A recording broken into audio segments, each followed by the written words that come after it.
bi nga xamante ni le président de la République defoon na ko vendredi bi passé. waaw Pape Matar merci déjà pour le rappel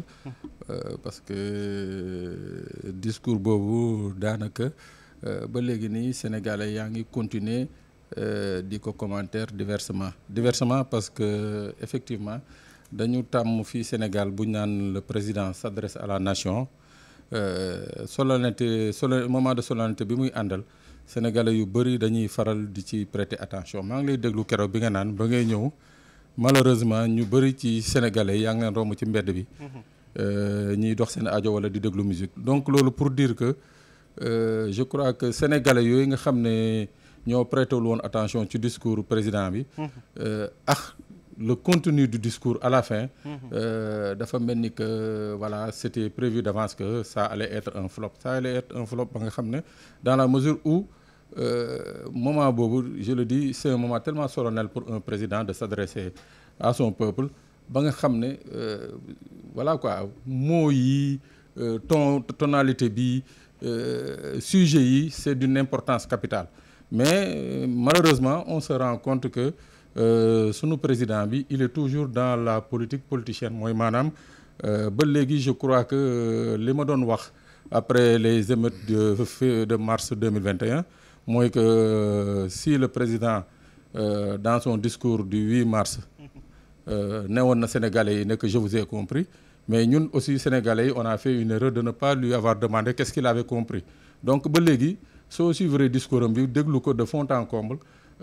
tu te rends compte que on a un président en face qui ba léegi je crois que comprendre gul le message bi nga xam ne moom la Sénégalais yi joxoon au mois de mars 2021 moom la Sénégalais yi joxe au mois de janvier 2022 et récemment mooy le 31 juillet lors des élections législatives donc je crois que c'était l'occasion pour moom mu wone encore une fois qu'il est voilà la clé de voûte des institutions mooy maanaam il est au-dessus de tous les Sénégalais ndéem ce qui s'est passé à l'Assemblée nationale mu ñaawlu ko ñun ñëpp Sénégalais yëpp dañ ko ñaawlu mais fi mu doon gën a rafetee mooy ay ñoñam nga xam ne ñoo féetee ci booram bu ñu doon def di saaga nit ñi fii ci rajo yi di def yenn yi mu taxawoon ñaawlu ko je crois que bii yoon bu ko ñaawlu woon ça aurait eu beaucoup plus de sens voilà ci discours boobu tey ji Georges Nesta kii mi ngi Pape Sané mi ngi wax ci forme bi ba ci forme bi am na aussi ñi nga xamante ni dañ doon wax voilà dañu ni que 9 minutes yi président wax nekk na 9 minutes yoo xamante ni dafa gàtt mais aussi gis nañu ay li nga xamante ni mën nañ ko jàppee ci ay statut sax ci république yoo xamante ni dañu leen mujj transformé def leen ay signes yoo xamante ni signe APR la. waaw Pape Matar discours vendredi bi je crois que aussi bien si forme bi ak si fond bi am na lu bëri loo xam ne am na njàngat yu bëri li ñu si mën a def. D'abord pour la forme man bi ma déggee ne te loolu du man kenn mën naa wax ne bépp Sénégalais bu mu déggee ne président de la République daa war a benn discours adresse à la nation. à 20h li nga njëkk a laaj mooy kii lan la war a wax Sénégalais yi. parce que sénégalais yi lu ñu tàmm woon mooy ñaari discours ci année bi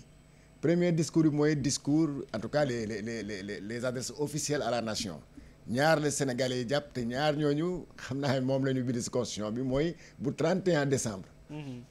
pour mu souhaiter à la nation c'est ak les sénégalais yoo xam ne sax sénégalaises ak sénégalais hôtes vivant parmi nous maanaam ñoo xam ne sax souhaiter leen ses meilleurs vœux boobu moom discours boobu ku nekk jàpp nga adresse boobu. Deuxième adresse bi mooy la veille du 4 avril maanaam le 3 avril. boobu tamit à la veille de la fête de l'indépendance donc boobu ñëpp jàpp nañ ko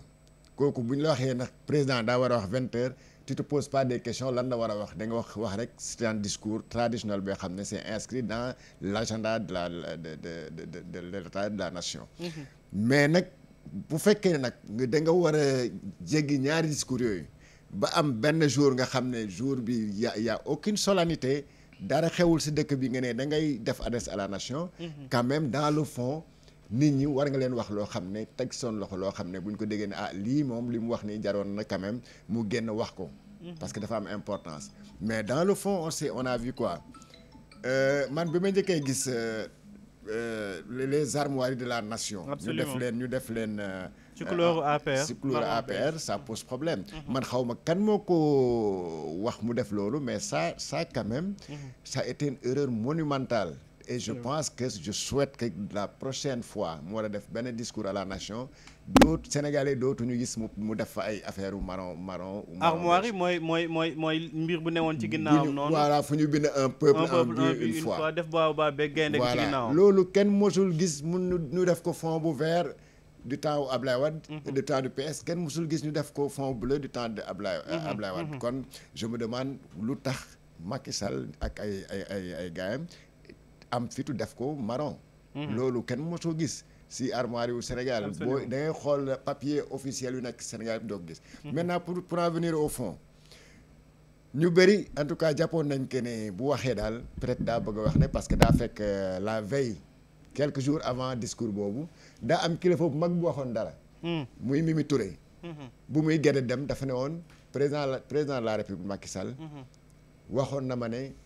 que bu nommé premier ministre rek dina def benn déclaration adresse à la nation pour ne dootuma def. troisième candidature wax ci candidature bi. looloo taxoon nag ñu bëri dañu jàppoon ne bu waxee rek loolu en tout cas dina si wax. parce que comme on savait que le lendemain lay nommer son premier ministre. mais c'était au moins l'occasion pour lui sans pour autant vouloir polémiquer c'était une occasion pour lui pour ne leen dégg naa ñuy wax ni suma troisième mandat lii ak lii mais wax ko si lu mu si wax mooy lan loo xam ne quand même c'est vrai que lu xewoon assemblée keroog. lundi passé. ñaaw na mais bon mais y a de nouveau sous le soleil assemblée parlement yu bëri dans le monde da ngay gis seen yu mel noonu. c'est vrai wala yu ko pire sax. am na assemblée yoo xam ne da ngay xool ay Kosovo ay Japon mais États-Unis gisoo fii ñoom Donald Trump dugg fële ba ak ay gàngooram. mais loolu quand même c'est vrai que mën na ko ñaawlu mais. ne pas en faire un discours officiel quoi une adresse officielle jarul adresse officielle parce que du loo xam ne guléet la mos na ko dégg si yeneen parlement yoo xam ne ñoo ëpp démocratie téeméer yoon Sénégal léegi lan mu waroon wax mooy revenir sur les causes yu indi incident yooyu que c'était la première fois que ñuy élire un président de l'Assemblée nationale ñu obligé des députés de la majorité ñu dem tëju fële deux jours à Saly bind waat que ne suba kuy ñëw si ñun di lay defal procuration ba pare di nga waat que ne nit ku président nommé moom nga ñëpp di voter loolu mosul am fenn en tout cas ça c'est une entorse à la démocratie parce que le vote c'est une entorse au libre choix au libre arbitre de tout électeur parce que le député est un électeur. Absolument. Donc ngeen dem tëju fële bindal député bu nekk procuration nekk boo yeggee suba boo fa nekkulee tamit da ngay ne waaw da ngay voter ku président désigné. ba pare ngeen bindal leen ñu waat que ne kenn du contester le choix du président mais loolu moo indi mbir yi deuxième problème indi mbir yi mooy lan le problème des couleurs. le problème des couleurs mooy lan. c'est vrai que ay ñaari couleur la ñu waxoon mais loolu daa doon fekk ne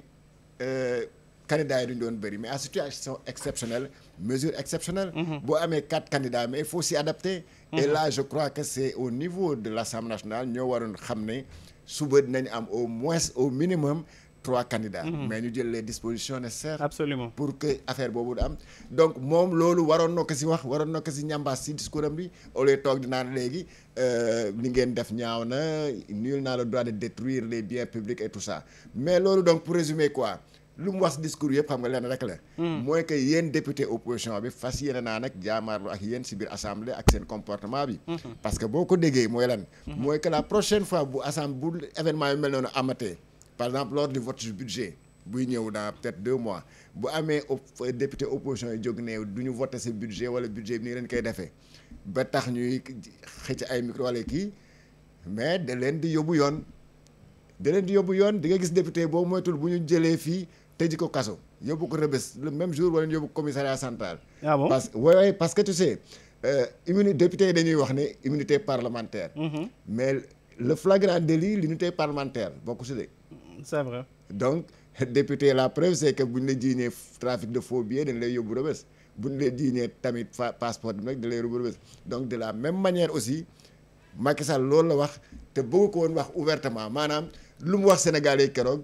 du lu mu bëggoon wax lu mu bëggoon wax Sénégalais dëgg-dëgg mooy yéen député opposition bi ni ngeen comporté keroog bu ngeen ko defatee amul immunité parlementaire amul may président groupe parlementaire Yewwi amul may président groupe parlementaire wàllu Sénégal amul may Guy Marius Sagna dañ lay yóbbu directement commissariat central nga fay taabal bi nga toj wala micro bi nga sànni wala micro bi nga xëcc mu daanu. C'est ça la vérité. Voilà la vérité du discours qu'il voulait dire aux Sénégalais mais qu'il l'a emballé parce que effectivement comme on est dans une loo xam dañuy wax ne c'est la séparation des pouvoirs entre l'exécutif et le législatif. Mais am na foo xam ne aussi war na fa mën a yem mais comme ni mu ko waxee ne nee na moom mooy le garant de la constitution moo tax mu waxee noonu donc ce qui est sûr donc lu mu wax ak lu mu bëggoon wax bokkul. lu mu bëggoon wax mooy li ma la wax nii te di nga ko gis ci kanam. donc loolu mais nag waroon na ci encore une fois pour terminer waroon na profiter de l'occasion pour wax les gens de sa majorité que yéen vous êtes aussi mal comportés vous avez porté entorse à la loi et au règlement intérieur de l'Assemblée nationale te loolu ci la bokk. mais fallait pas ngay atte rek atte benn boor bàyyi ñi nga xam ne ñoo la faral. Pape Sané da ngay partager crainte yu Georges Nesta am te am ay Sénégalais yu bëri yu koy wax ñu ni président Macky Sall effectivement discours am ba mu koy def lenn kese ka ci intéressé woon menacer opposition bi boo moytul sax ëllëg bu yenn jafe-jafe yi amee mën nañ dem sax ba xalaat dissoudre li nga xamante ne mooy assemblée nationale bien que loi da koy tere mais dinañ wut ay pexe wala ay pox ndool yu ñu mën a jaar. waaw mais xam nga le problème Pape Matar mooy que dëkk bi boo xoolee daanaka depuis quelques années yoon daf fi sooxee. yoon daf fi sooxee sérieusement scandale bu nekk gis nañ ko fii nañu gis ay président institution président cour suprême retraité war a dem ñu téye ko fi mu nekk fii di gundaandaat fii nañu gis présidente OFNAC retraité ba tey jii amaguñu ku ko remplacer. fii nañu gis x détails yi nga xam ne yoon daf ci tënk président de la république te respecté wu ko. benn bi ci gën a flagrant mooy lii nga xam ne sax moo indi woon coow li assemblée mooy que procédure d'urgence bi nga xam ne moom la jëloon pour ñu voter la restauration du poste de premier ministre bañ ko voté ba pare dafa mel ni c'est-à-dire moom affaire bi yégalu ko sax yaramam fa la ko bàyyi donc loolu bokkoon na ci les points yi nga xam ne moo indi woon justement ce tumulte là au sein de l'Assemblée nationale mais toujours est-il que li Georges wax Pape Matar on peut pas l'écarter dans la mesure où dama ne plus on avance vers la fin du mandat plus Macky Sall mu ngi gën a wan Sénégalais yi sa détermination à vraiment rester encore au pouvoir c'est-à-dire faire fi de la constitution ba nga xam ne moom moo taxaw ci télé taxaw jàkkaarloog sénégalais yi ne leen constitution bi kenn gënuma ko xam man maa ko xam parce que man mii maa ko bindulu donc tey jii rien que pour aller au-delà de ce qu'il lui-même il dit avoir écrit je crois que du ay problème mu assemblée yi moo koy il va même pas se gêner dans la mesure où bu ñu gisee ce qui s'est passé Georges l'a rappelé tout à l'heure quand on se permet de prendre des députés des élus tëj leen ci hôtel parce que c'est le mot qu'il faut dire tëj lañ leen tëj c'est-à-dire on les a séquestrés dans un hôtel alors que ay sénégalais ñoo jël seeni baat jox ko député yooyu ñu tëj leen ci hôtel binduloo leen par la force des procurations 83 procurations ñu jël ko jox ko benn député xam nga loolu kii nga xam ne moo commandité loolu sañ na ma ne député ñëw taxaw fàtte dàllam ci buntu assemblée nationale mu ne apologie au terrorisme boo matul dàllam bi benn bombe la fa teg wala lii donc c'est-à-dire il faut s'attendre à tout maintenant moi je dis que dans cette logique de va-t-en-guerre il revient également à toute la classe politique ñu am un maximum d'objectivité et un maximum de sérénité parce que bu dul loolu Pape confrontation je crois que gis nañ keroog ce que ça a donné à l'Assemblée nationale et une mauvaise image te ñaanatuñu yàlla loolu reproduire au Sénégal mais encore une fois de plus je dis celui ki nga xam ne moom moo incarné justement ces institutions la principale institution mooy la présidence de la République mooy Macky Sall c'est-à-dire moom c'est le premier à donner le bon exemple bu joxewul bon exemple mënul taxaw dinaan nit ñi dem leen sangu kooku moom c'est-à-dire il perd son temps c'est-à-dire tant qu'il donne pas des exemples dans son camp ñi nga xam ne mënuñu xëy suba ba jant soow te indi ñu la benn ñoom mi tegal la ko sur la table donc logiquement warul taxaw di mën a naan ñeneen ñi da ngeen war a sangu ba set wala ni ngeen war a jaar ça moom c'est une leçon universelle voilà c'est une leçon bi nga xam ne kooku moom c'est applicable à tout le monde léegi nag les députés je dis encore une fois ce sont des élus du peuple et au même titre je dis au même titre que le président et puis plus mieux sax ñun députés yi ñu am c'est-à-dire ils sont doublement plus protégés que le président de la République c'est-à-dire ñoom seen immunité nos députés bénéficient d'une double immunité c'est-à-dire ñoom dañu am non seulement l'immunité parlementaire que leur confère la constitution du Sénégal mais immunité bi nga xam ne les traités et conventions internationaux ñoo leen ko conféré donc ñoom double immunité boobu ñu am président ci boppam amu ko comprendre nga donc de telle sorte que je crois que si par extraordinaire et c'est même pas par extraordinaire si li Georges di wax cela se produisait moi je serais pas étonné je ne serais pas étonné mu yónni ay gendarme am foofu ci biir assemblée nationale. mais yow loolu ay gendarme kay gis nga leen keroog. gendarme kay jot nañoo non mais c'est-à-dire yónni ay gendarme ñu duggaat fa. jàpp ay député. entendre leen defeere leen. loolu moom na la leer ne bu amatee c'est ça loolu laa leen wax ne loolu mooy la quintessence même du discours du président bu amatee. da nga gis gendarme bu jàpp parce que. xam nga police du dugg biir assemblée. gendarmerie moo yore sécurité fa gars yi nañ fa yóbbu benn député de l'opposition yóbbu ko fële commissariat central te nee naa la gars yi dama doon complété sax Pape Sané lu mu doon wax noonu. waaw keroog bi gars yi député yi di dem Saly. xam nga on les avait pas encore installés. on les avait pas encore installés comme député. mais flèche moo leen yóbbu Saly flèche moo leen jël ci Saly. te dañu nekkoon rek di dem. est-ce que loué ñu ko. loué. waaw flèche dañ koy loué gendarmerie. waaw loolu waaye waaw dañ koy loué mais xam nga ñooñu loué wuñu flèche bi non. non dañ leen doon escorté. bañ ko ci jàdd dem këram. dañ leen doon surveiller. non je te jure man dama ci gis ay kilifa yi nga xam ne dañu taxaw keroog assemblée di ñaaw di xuntu quoi. di xuntu ma ne xoolal ma ñii quoi et ils disent que ce sont des élus du peuple sénégalais. day na waar ñu continuer ak actualité ba tey bon bañ jógee ci discours bi le lendemain Georges Nesta président tànn ki nga xamante